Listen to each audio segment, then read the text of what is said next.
Si ya los trabajos de, diríamos, de naturaleza creativa suelen robar una cantidad ingente de tiempo, el cómic diríamos que es de lo más top en este sentido. ¿Cómo se lleva esto con una paternidad moderna en la cual se presupone que te encuentras tú ayudando, diríamos, con lo que es la crianza, ¿no? de esta pequeña criatura? Bueno, claro, al final esto genera una serie de cambios que se ven reflejados en lo que haces y en el momento artístico en el que te encuentres. Yo, de unos años para acá, y antes de ser padre, he ido siendo consciente, y es algo que tarde o temprano todo el mundo se acaba dando cuenta de ello, de que mi tiempo para producir las cosas que hay que producir es limitado. Nadie sabe cuánto será, pero te das cuenta de que hacer cómics es algo que consume mucho tiempo y tú, aparte de no saber cuánto tiempo de vida tienes, seguramente también quieras hacer cosas en tu vida. Entonces lo que ha ocurrido ha sido que esto me ha forzado a tirar mi estilo y mi manera de trabajar hacia lo más práctico y lo más rápido posible y a deshacerme de todas aquellas cosas que no son esenciales.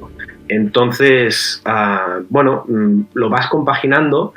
Sí que es verdad, y hablándolo con otros colegas que también son padres y madres, la conclusión a la que llegamos todos es que tienes mucho menos tiempo, pero cuando te sientas a trabajar te cunde el doble o el triple, porque no tienes otro remedio.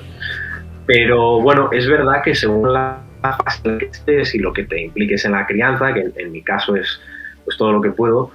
Bueno, justamente la entrevista, digamos, ha empezado un poquito más tarde justamente por, diríamos, asuntos con tu hija, el transporte, arriba abajo, o sea que esto es algo a lo que uno debe asumir con alegría, no estresarse, ¿no? Que no se te lleven los demonios, porque al menos a mí sí que me ha pasado muchas veces en este trabajo, sobre todo cuando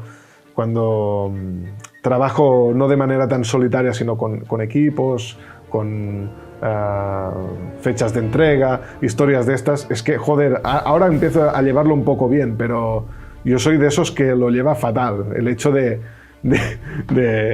tic-tac, se acercan las entregas del día, no sé qué, es como que me genera un estrés brutal en mí.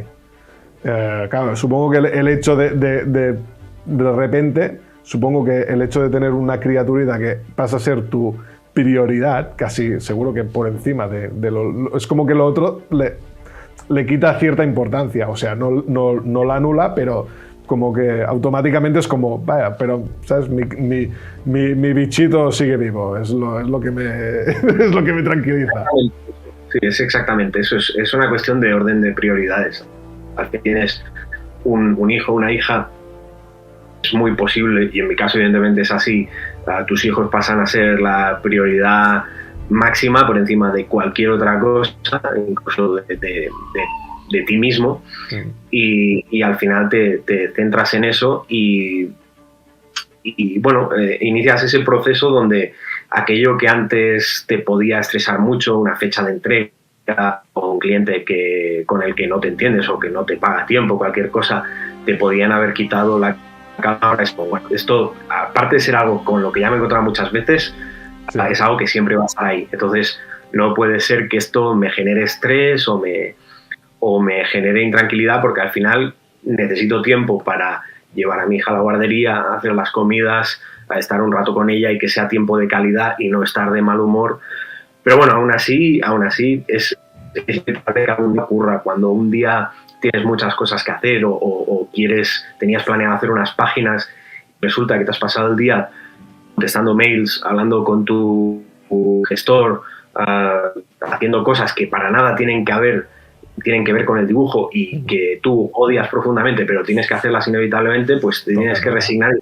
Hoy toca día de esto y lo hago y me olvido porque luego tengo que ir a buscar a mi hija y estar un rato con ella y quiero estar guay y no puedes estar obsesionado. Pero bueno, yo creo que son fases de la vida. Yo cuando, o sea, los 30, pues sí que estaba mucho más centrado en el trabajo y en otras cosas, porque era la edad para hacerlo, pero también era esa edad porque sabía que quizá pasado los 30 tenía la oportunidad o querría ser padre, como al final ha sido, y no podría hacer las cosas que hacía entre los 20 y los 30, incluido viajar tanto, improvisar. Cuando tienes hijos al final estás muy atado a un sitio y todo tiene que girar en función de ellos, incluso la cuestión económica también, los trabajos que eliges.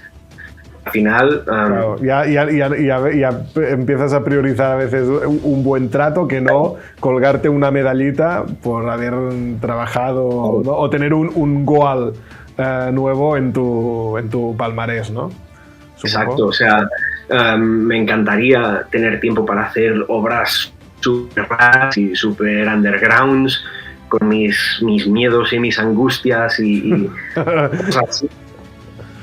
No le interesarían a la gente suficiente. Entonces, si hacer un cómic con un personaje conocido me genera unos ingresos que luego me permiten tener una cierta tranquilidad económica para mí y para mi familia, pues lo acepto y no pasa nada. Al final hay un abanico de posibilidades y mi condición para dedicarme a esto siempre fue que yo pudiera vivir cada día dibujando, y eso ya lo hago. Eso es el... Yo creo que yo muchas veces cuando sufro esto, cuando sufro a veces por estrés o me agobio conscientemente, además soy consciente de que te estás agobiando demasiado, y siempre pienso, tío, te están pagando por dibujar monstruitos, relájate. O sea, como que tengo que decirme esto, ¿vale? En plan, porque a veces es como... O sea, trabajamos para un sector que para nada no es algo prioritario, tío, es un lujo. Y de vez en cuando tenemos que decírnoslo a nosotros mismos, en el sentido de decir, ya está, no, en esto que estoy haciendo no va la paz mundial, no va la cura del cáncer, no, ya está, relájate, y normalmente después suele ir bastante mejor la cosa, que cuando vas tan tenso. Y siempre lo he hecho, porque sobre todo cuando empezaba tuve trabajos y pasé por situaciones que eran muy estresantes, donde veía claramente que estaban abusando, que tenía muchas ganas de trabajar, y pasé por ello conscientemente y pensando, a ver, estoy aguantando ciertas cosas, pero podría estar en una mina de carbón, ¿me entiendes? Claro. O sea, siempre habrá un montón de gente que estará mucho más jodida que tú, y bueno, a todos nos toca aguantar algún imbécil de vez en cuando, o condiciones abusivas, pero si tienes claro a dónde vas y mantienes fiel a tus principios, puedes pasar a través de ellos sabiendo a dónde vas.